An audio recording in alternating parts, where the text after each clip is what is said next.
He that leadeth into captivity shall go into captivity. He that killeth with the sword must be killed with the sword. Here is the patience and the faith of the saints. And I beheld another beast coming up out of the earth, and he had 2 horns like a lamb, and he spake as a dragon.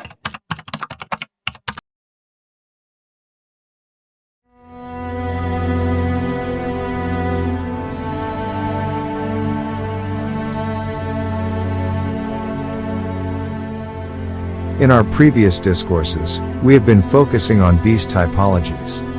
In Revelation 12 is a great red dragon that has 7 heads and 10 horns, and 7 crowns upon his heads. This is pagan Rome. But verse 9 of chapter 12 focuses on the real power behind the scenes, that old serpent, called the devil, and Satan. Revelation 13 introduces a leopard-like beast with 7 heads and 10 horns, and upon his horns 10 crowns, and upon his heads the name of blasphemy. It is a composite beast. It is leopard-like with the feet of a bear, and the mouth of a lion. The typology is used to depict the papacy and its blasphemous God complex. Verse 2 shows us that the red dragon, pagan Rome, gave this leopard-like beast, the papacy, his power, his seat and great authority. In 538, Justinian I gave Rome to the Pope, and shifted his seat to Constantinople, modern-day Istanbul in Turkey. Satan, the real power behind pagan Rome, Revelation 12 verse 9, inspired this move. Paganism failed to obliterate Christianity. The devil shifted tactic and joined the church. Here in verse 11, we are being introduced to a new beast. It has 2 horns as a lamb, and it speaks like a dragon. More on that in another video. We have the red dragon, pagan Rome, paganism, the leopard-like beast, and papal Rome, the papacy. These organizations are great systems of false religion. Analogy would seem to require that the remaining symbol, the 2-horned beast, have a similar application, and find its fulfillment in some nationality which is the representative of still another great system of religion. The only remaining system which is exercising a controlling influence in the world today is Protestantism. Protestantism is the religion of nations which constitute the vanguard of the world in liberty, enlightenment, progress and power. If Protestantism is the religion to which we are to look, then we need to identify the nationality that represents that religion. Though there were notable Protestant nations in Europe, the symbol cannot be applied to any of them. Europe can no longer be viewed as a bastion of Protestantism. It is more atheistic than Protestant. But the symbol does apply to Protestant America, and we will support this conclusion. You will note that nations have entered the prophetic record when they have acted in any prominent part in the world's history. Secondly, nations enter the prophetic record when they have had jurisdiction over, or maintained any relations with God's people. Right here, in these United States, is to be found an array of Christians whose history could not be written without mention of that government under which they live and enjoy their liberty.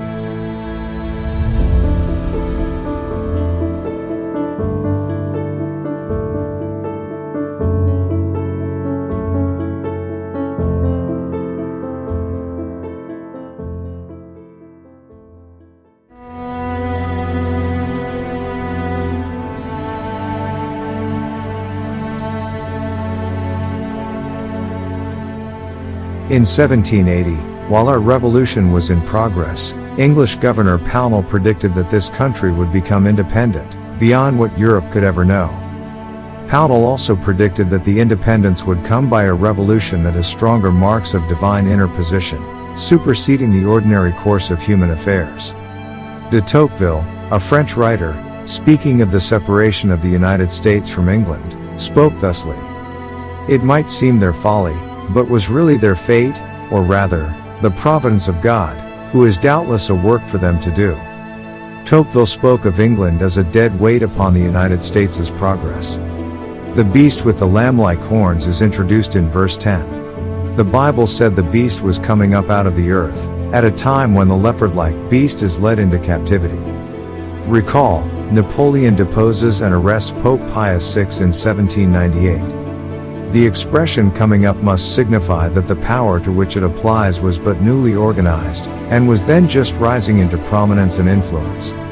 Now let's consider a quote from Macmillan and Company, in regards to changes amongst the leading nations between 1817 and 1867. The half-century has extinguished 3 kingdoms, 1 Grand Duchy, 8 duchies, 4 principalities, 1 electorate, and 4 republics. 3 new kingdoms have arisen, and 1 kingdom has been transformed into an empire. There are now 41 states in Europe against 59 which existed in 1817. On this point, the beast that is coming up, verse 11, is definitely not Europe. Europe declined, it lost 18 states. The quote continues. Not less remarkable is the territorial extension of the superior states of the world.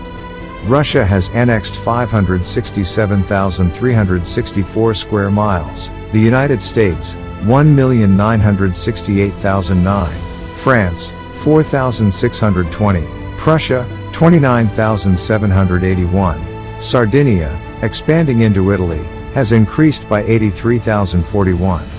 The Indian Empire has been augmented by 431,616. The principal states that have lost territory are Turkey, Mexico, Austria, Denmark, and the Netherlands. Note, between 1817 and 1867, 21 governments disappeared altogether, and only 3 new ones arose. 5 lost in territory instead of gaining. Only 5 besides the United States added to their domain, and the one which did the most in this direction. The closest, Russia, added only a little over 500,000 square miles, while the United States added nearly 2 million square miles. Thus, during 1817 to 1867, the American government added over 1.4 million square miles of territory more than any other single nation, and over 800,000 more all the other nations of the earth combined. Based on these stats, we can say the United States was emphatically coming up, as per verse 11.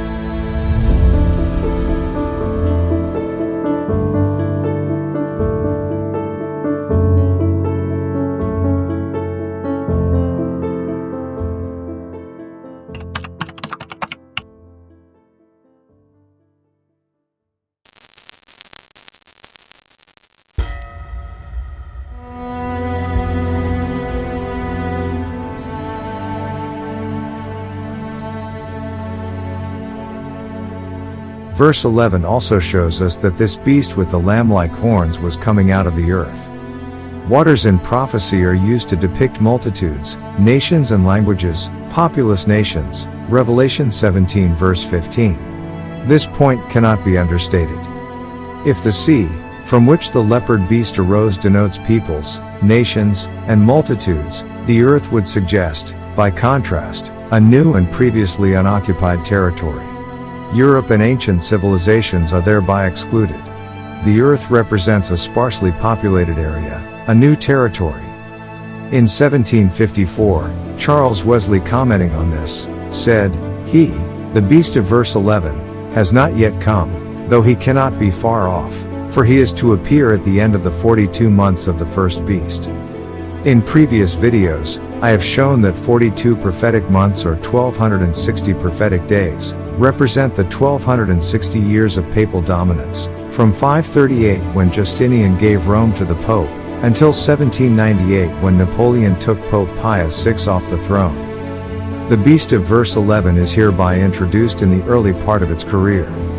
The verse says, "And I beheld another beast coming up out of the earth, and he had 2 horns like a lamb."